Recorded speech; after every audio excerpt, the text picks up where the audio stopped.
Hello, and welcome to Conquering Finale. My name is Jason Lafredo, and we are once again toppling tuplets. Today I'm going to show you a few tips for handling some common situations that you may encounter with tuplets. And we're going to start with repeating tuplets. You'll see that I have a little bit of Beethoven's C-sharp minor sonata laid out here. And you'll notice that there's tuplets all the way down the page. And really what we want is just triplets to show on the first measure and then just nothing after that, right? We want all these threes to disappear. Now there's a couple of slow ways to do this. We can hide the tuplets individually, and there's a couple ways to do that. We can just right-click the handle for the tuplet, and there's an option for show, and it's checked. If you uncheck that, it will get grayed out and it will hide. You can also do that from the selection tool. The same contextual menu shows up and hide it. But this would be incredibly tedious because we'd have to do it one at a time. The other way that we could do it individually is to double click to show the tuplet definition. And where it says appearance, for the number, we can just choose nothing. And for the bracket, we could also choose nothing in case there's a bracket. And click OK, and it will disappear. And again, that's a way to do it, but it will take you forever. So what's the best way to do it? Well, really, we're going to use the utilities change function. And all you got to do is select every single measure except the first one because we want to keep the triplets there, right?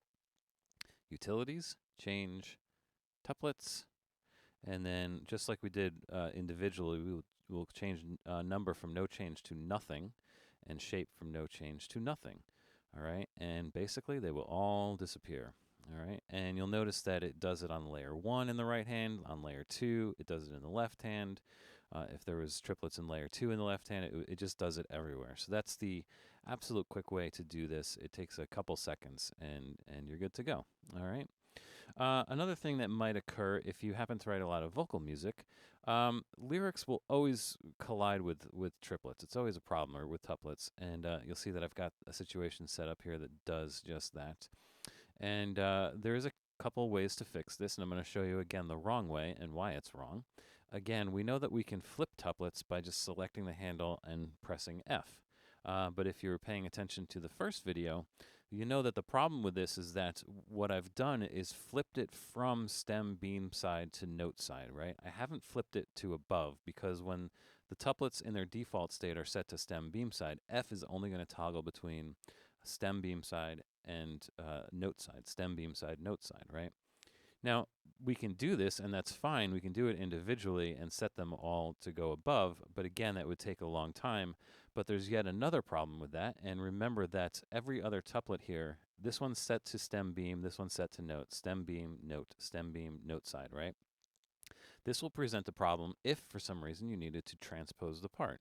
So if I were to now go in here and change it from B flat to C, transposing up, you'll see what happens is that now that the stems are going down based on the position in the staff, the tuplets get put below on every other tuplet because it's set to stem beam side, right?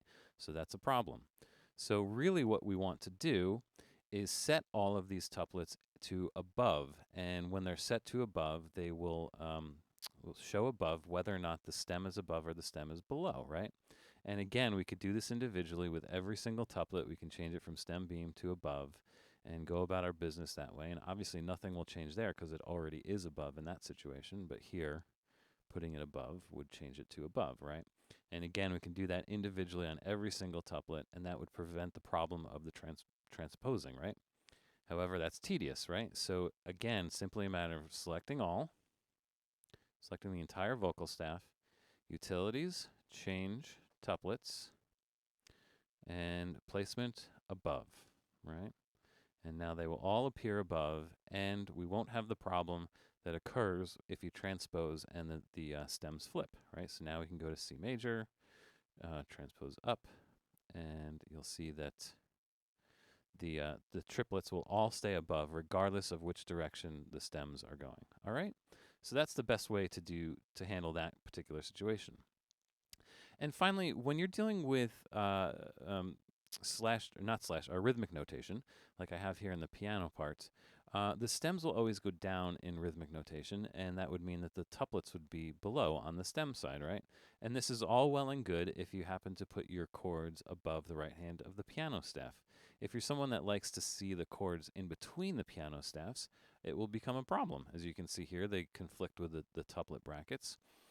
So again, it's pretty much the same solution as the lyrics. Just select those measures that have the tuplets in the rhythmic notation.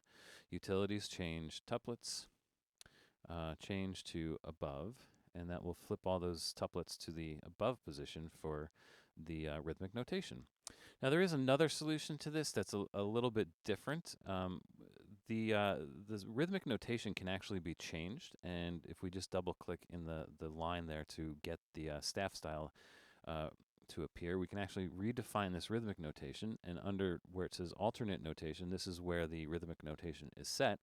There is a sub option that allows the stems to go up for rhythmic notation. If we have that checked and click OK, you'll see that the rhythmic notation itself flips upward, which in effect would also change the tuplets to go topside, which would also solve the problem of the chords. So this is another way to fix the conflict between the tuplets and the chords in this situation.